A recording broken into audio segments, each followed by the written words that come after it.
There is something which I have observed with the Building Bridges Initiative campaigns, which should actually worry the Deputy President William Samoei Ruto and his allies. I'm not sure whether they've also observed the same. But from my own observation, I have noted that President Uhuru Kenyatta and his elder brother, Raila Odinga, are strategically using the Building Bridges Initiative campaigns to craft a new team for 2022 elections. And in that team, William Samoei Ruto is not part and parcel of that equation. And I'm going to demonstrate that very shortly. But before we do that, if you're bumping on this video for the first time, I want you to just take a second or two and hit the subscribe button so that next time we produce a video like this one, you get notified. Now, back to the main issue. It is now clear that President Uhuru Kenyatta and Raila Odinga are serious with this Building Bridges Initiative campaigns. And they're fully in charge of that Building Bridges Initiative campaigns. And while they are very busy and focused on it, the Deputy President and his allies are still undecided whether to join it or whether not to join it. For those who are keen, if you followed the Deputy President campaigns over the weekend in Central, his allies in Central, and I think last week he was in Central, and I think over the weekend he was in Nairobi, Dandora. His allies are still not very clear on whether they are going to support this Building Bridges Initiative campaigns. And that is what Raila Odinga and Uhuru Kenyatta wants. They want them to remain like that. So the Deputy President must now decide whether he's going to support it or is not going to oppose it. Because let me just take you through what I've observed. The first Building Bridges Initiative campaigns was held in Kisii. And in Kisii, all the leaders from Nyanza region attended that event, except the allies of the Deputy President William Ruto.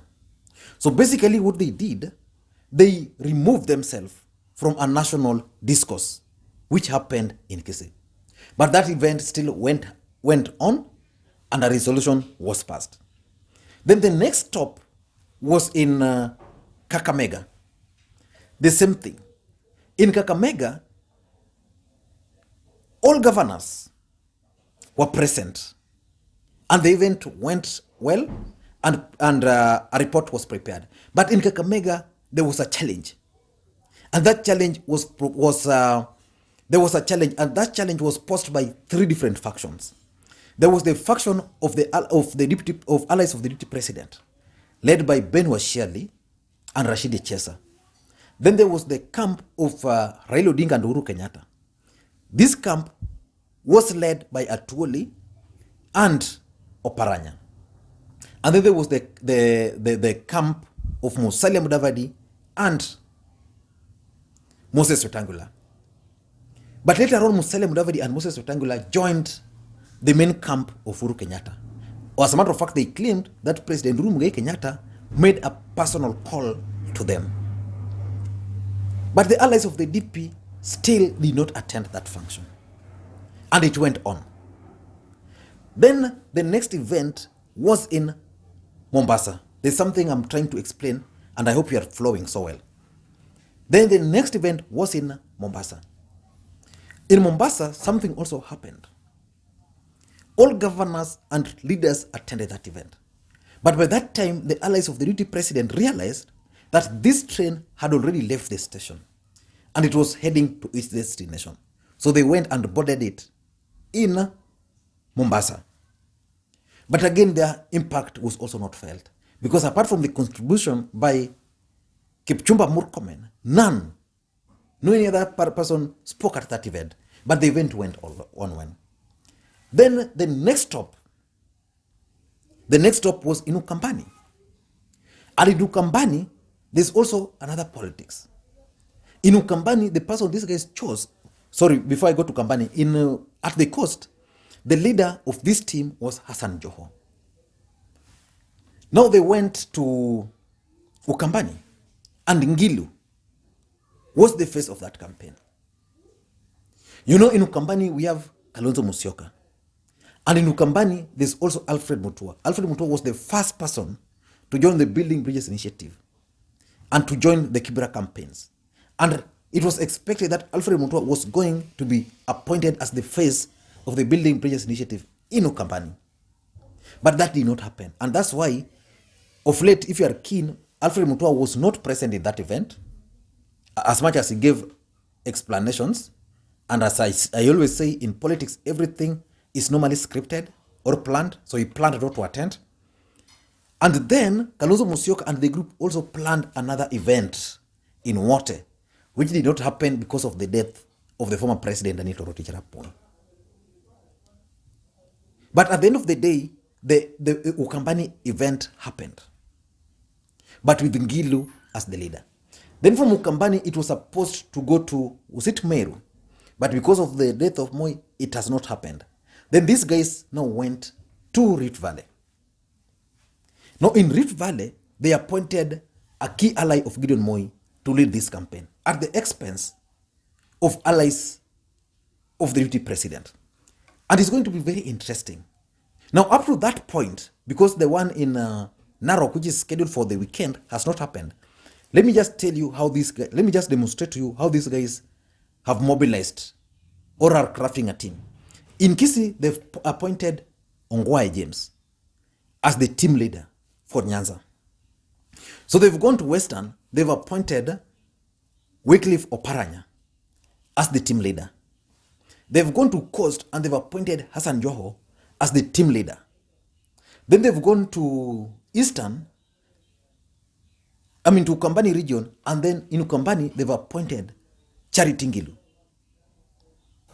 as the points person. That tells you one thing, that William Ruto is not part of the equation.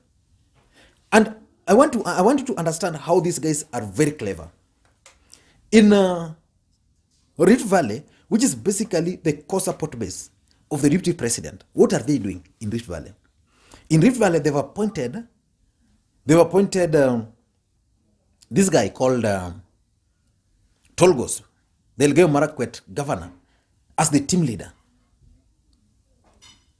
And Tolgos and the team are splitting the campaigns in Rift Valley, because Rift Valley is huge. Rift Valley is huge. So there was one which is supposed to happen in Eldoret, there's one which is supposed to happen in Nakuru, and then there's one in Narok. And the one in Narok is supposed to happen this weekend, this coming weekend. And from all indications, even the deputy president is being sidelined at that one. Because remember, Raila Odinga met with the leaders from the Mak community.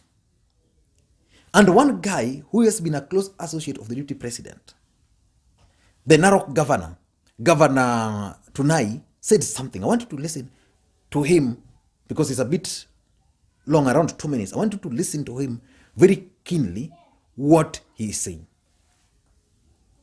Sisi tukiwa Jubilee tulijua tu rais na naibu yake.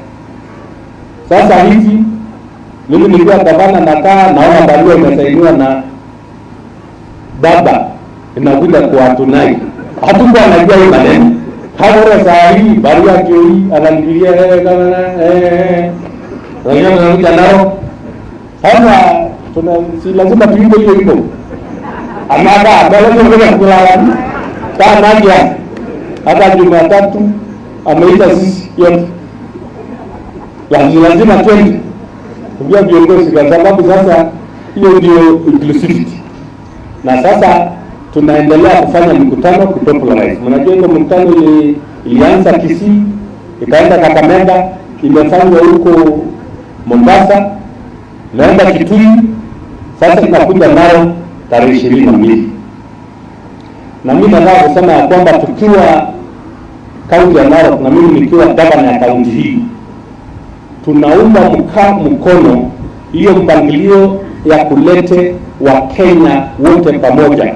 Ile inaitwa inclusivity, ya kuleta wa Kenya pamoja, ili tuone ya kwamba Kenya imekuwa moja, na kwamba baada ya uchaguzi hakutakuwa tena na fujo ama mgawanyiko ya Wakenya kwenda kusozana. Hiyo ndio maana ya kitu inaitwa BBI. Tukiwa viongozi wa narok, tukiwa watu kutoka Transmara, tuunge mkono zote ili tuone ya kwamba mambo yetu iko sawa. No, that's Governor Tunai. If you listen to Governor Tunai very keenly, there's something he's saying. That Raila Odinga called him. And BBI is now here. And now he's going to support the Building Bridges initiative. Remember, the allies of the deputy president, in the presence of the deputy president, are still bragging how they are not going to support this Building Bridges initiative.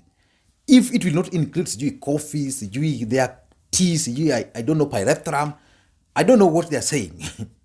But you see, as much as they are doing that, these guys are moving on. And the biggest challenge for them was in Rift Valley. But now they have a formula. Approach Rift Valley differently. So in Rift Valley, they've gone for the Maasai. And they're saying Maasais, they are in 7 counties in Rift Valley. So they are approaching it from that perspective.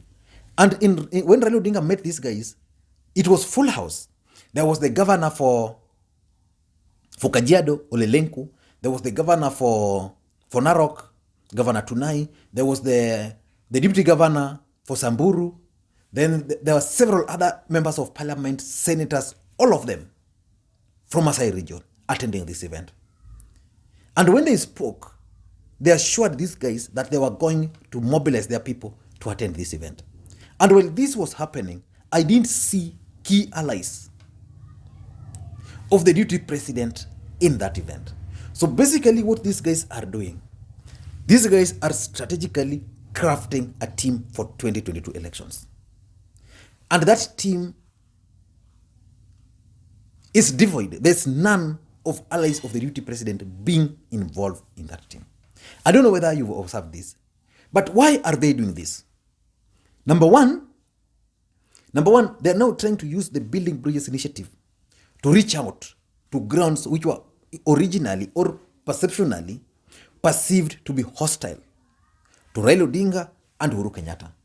That's why you are not seeing them reaching out to Central Kenya region, Northern Kenya region for now, and Rift Valley. And even if you monitor the way these guys have been operating, the Building Bridges initiative is going to be used to reach out to those regions using the governors and elected members of parliament. So after Narok rally, these guys are going to go to Meru. I'll be keenly following how they are going to handle the Meru event. Because Moses Kuria announced the other day that in Meru, the deputy president will go to Meru. So I don't know how they are going. Okay, assuming he will attend the Meru event, how will that sit with the current strategy of locking him out? So I'm really going to wait to see how that's going to pan out. Then the second thing is that they're trying to use these Building Bridges initiative campaigns to isolate the deputy president. Look at it. Musalia Mudavadi today made a presentation before the Building Bridges initiative team at KICC. And in his presentation, Mudavadi is proposing an expanded executive. But he's also opposed to the regional government because regional government is not very popular. But who is Musalia Mudavadi? Musalia Mudavadi has been one of the guys who has been consistently opposed to the Building Bridges initiative, as far as I know it. In fact, even the event in Kakamega, when he spoke, he really didn't support it fully. His Secretary General, Barack Muluka, has always said this Building Bridges initiative is an unstarter, is going nowhere. But today, Musalia Mudavadi was there, accompanied by Barack Muluka, accompanied by Eliud Owalo, and accompanied by the chairman of Ford Kenya. So basically, Musalia Mudavadi is now in. That means the only person who is now still outside there is the Deputy President William Samoei Ruto. Moses Wetangula will definitely play along, or if he can't play along, then these guys will easily ignore him. So basically, they have succeeded in isolating the Deputy President. So as much as the deputy president and his allies, and those allies are, by the way, if you note, they're only allies from central Kenya and Rift Valley who are still opposed to the Building Bridges initiative. So as much as they can still continue opposing it, the train is moving. And as much as that's happening, he's being isolated. Number 3, if you've monitored how this whole thing is being run, it's a strategy of locking out or sidelining the members of parliament from this whole event. Because we all know that members of parliament in this country are a den of politicians. That's why politics is played 24 hours. Everything in parliament is politics. And because Ruto was controlling parliament perceptionally, these guys decided now, for us, let's not use parliamentarians to campaign for this thing. Let us use governors. So by using the governors, automatically, members of parliament are being sidelined. Because a governor in a county would sit and convene a meeting with the members of the county's assembly. And they'll easily come. And by doing that, the members of parliament are sidelined. And if you monitor, when these guys, even in Moi's funeral, MPs were not allowed to speak. When these guys were in Mombasa, were MPs allowed to speak? I'm not sure that they were allowed to speak. Even in Kitui, members of parliament are being sidelined. Why? Because majority of members of parliament are noisemakers. Majority of members of parliament are likely to side with the William Samoei Ruto. And majority of members of parliament always like seditious. So the simple thing to do for them is to isolate them. And lastly, I think they're also leveraging on the structures of the county governments. Most county governments already have structures. They have structures including village elders. They have in their payroll ward administrators, sub-county administrators. Governors have their own structures on the ground, people who campaign for them. So I think because of those structures, the Raila Odinga and Uhuru Kenyatta realized that if they could use governor structures and add with the county commissioners, then they are sorted. So they don't need the deputy president. So in my view, my advice to the deputy president, he must decide and make that tough choice.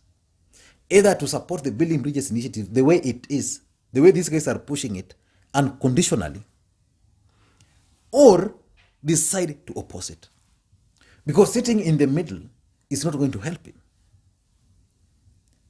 At least if he's going to support him, but these guys are trying to sabotage him, then Kenyans will see.